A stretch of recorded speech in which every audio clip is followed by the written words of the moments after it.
Hello, this is a quick how-to video on how to do corrections in the American Government course. We're looking at the class Padlet page right here. You need to know this page, so if you've never seen this before, message your government teacher, get that link, and then bookmark this page because you'll visit this page a lot throughout the year for different resources. So the corrections policy is just over here, below this nice Teddy Roosevelt quote here. We've got a few things that you're going to need. Okay, the directions are all listed here. I'm not going to read them all out. The basics are you can correct work on tests and portfolios. If it's written work, like an essay answer or something that you're correcting, you need to take our feedback that we gave you, and then you need to just redo that essay based on the feedback that we gave to you and send that to us to be regraded. So pretty straightforward there. It gets a little more complicated with multiple choice questions because there's a few more steps involved. So that's all explained here. But what you're going to do is you need this document right here, the relearning log. And you're going to go here. If you could click on this, what you want to do then is download this. Okay, so there should be like 3 dots up here, or maybe they're off to the side over here. And you just need to download this attachment. Okay, and once you have that file, you are good to go.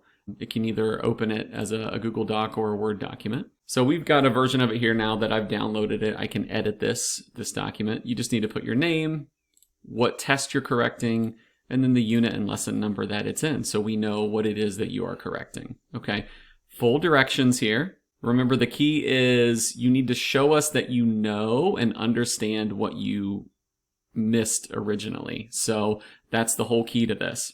And then you do not just write A, B, C, or D, because on our tests and stuff this year, the answers are randomized. So A, B, C, and D might be different for each student.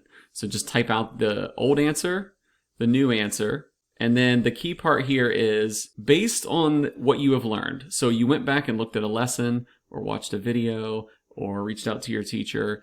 Based on what you now know, explain in 2 to 3 sentences why your new answer is the correct answer.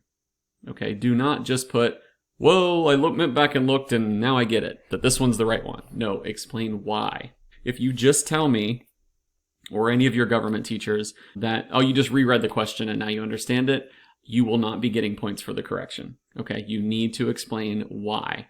If you originally put an answer, let's say, and you picked checks and balances, and the answer should have been federalism for a question, let's say, you might need to explain then, oh, I see now this question is about like different levels of government and how the national government and state governments have different powers. That is federalism, and checks and balances is more about the branches of government having different powers and over each other.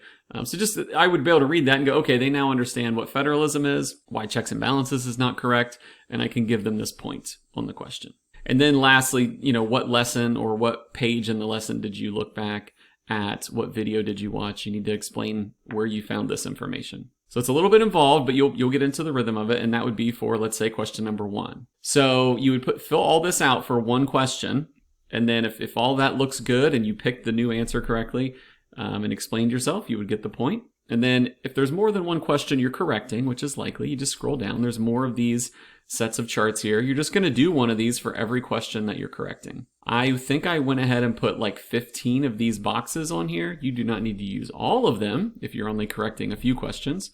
But if you need more than 15, I would say just go back to the Padlet page and download a new copy of this and just keep going from there. But that should be plenty most of the time. So hopefully this makes sense. If you have questions about any of this, please reach out to your government teacher. But basically you would just save your copy of this, attach it to a webmail, and send it to us that way for corrections. So I hope this is clear, and I wish you the best of luck this year.